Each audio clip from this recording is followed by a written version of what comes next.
তেওঁলোকে মানে এড্ৰেছ কৰি লিখিছে CM গভৰ্ণৰ গভৰ্ণৰ তেওঁলোকলৈ আছে আপোনালোকৰ পৰা SDO মেডামৰ হৈ মই আজি আপোনালোকৰ যিখিনি এই মেমৰেণ্ডাম আছিলে সেইখিনি মই গ্ৰহণ কৰিলোঁ আৰু মই শেষত আপোনালোকক ধন্যবাদ জ্ঞাপন কৰিলোঁ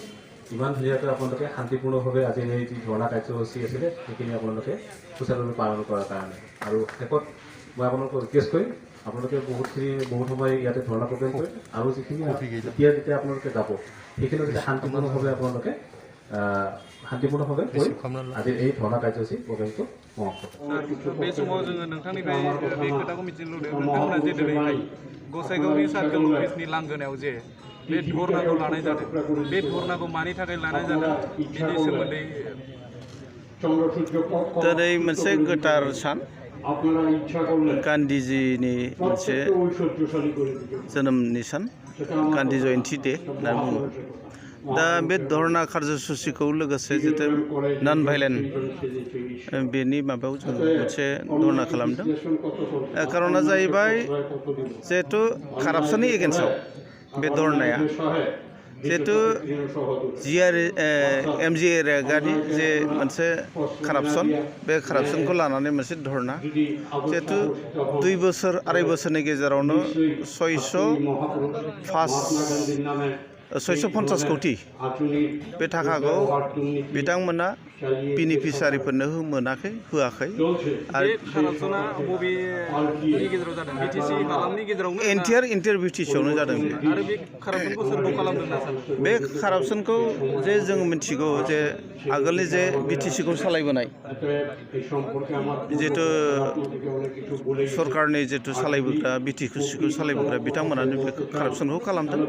जिहेतु सरकाराव बिथांमोनानो सालायबोदों बा बिपि पार्टियानो नांगोल पार्टियानो बिथांमोनानो कारापसनखौ खालामदों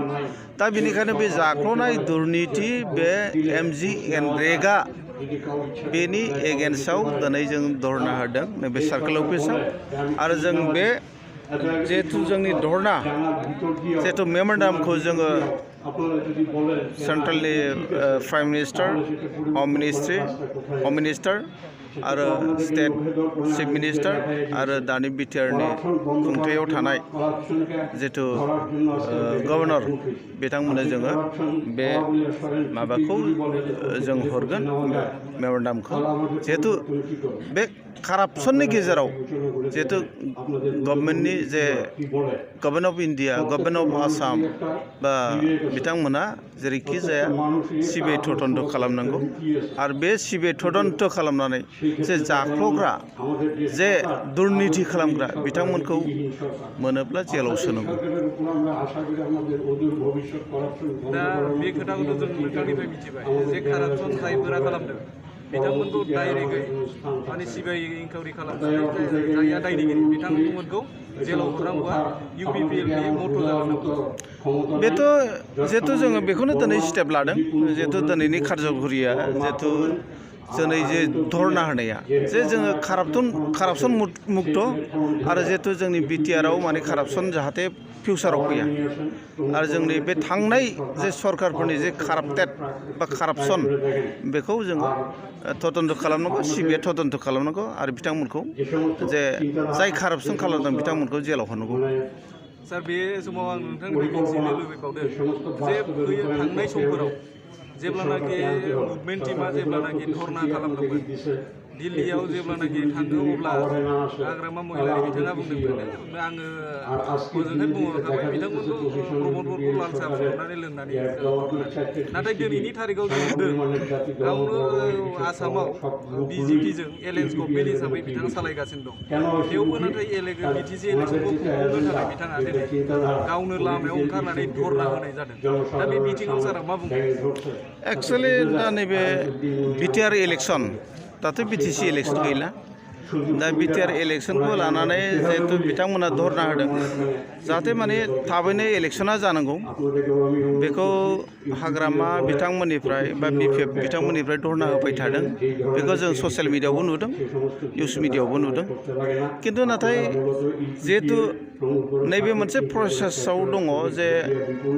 मोनसे बुंजायो जेन'बा जा इलेक्सन जानायनि जेबो पसिबिलिटि गैया बे जिनिसखौ दिनै गभर्नमेन्टनिफ्राय बुंबाय थादों आरो मोनसे खोथा जाहैबाय इलेक्सनखौ जाजानो थाब लुबैदों आरो खोथा जाहैबाय जेन'बा दा इलेक्सन कमिसनारा डिक्लेयार होयोब्ला जों इलेक्सनखौ गेलेनो हायो खिन्थु इलेक्सन कमिसनारा डिक्लेयार होआब्ला जों धरना होबा मालाय मा जानो जेबो लाब गैया बायदि नुदों आरो ओमफ्राय माबा दंबावो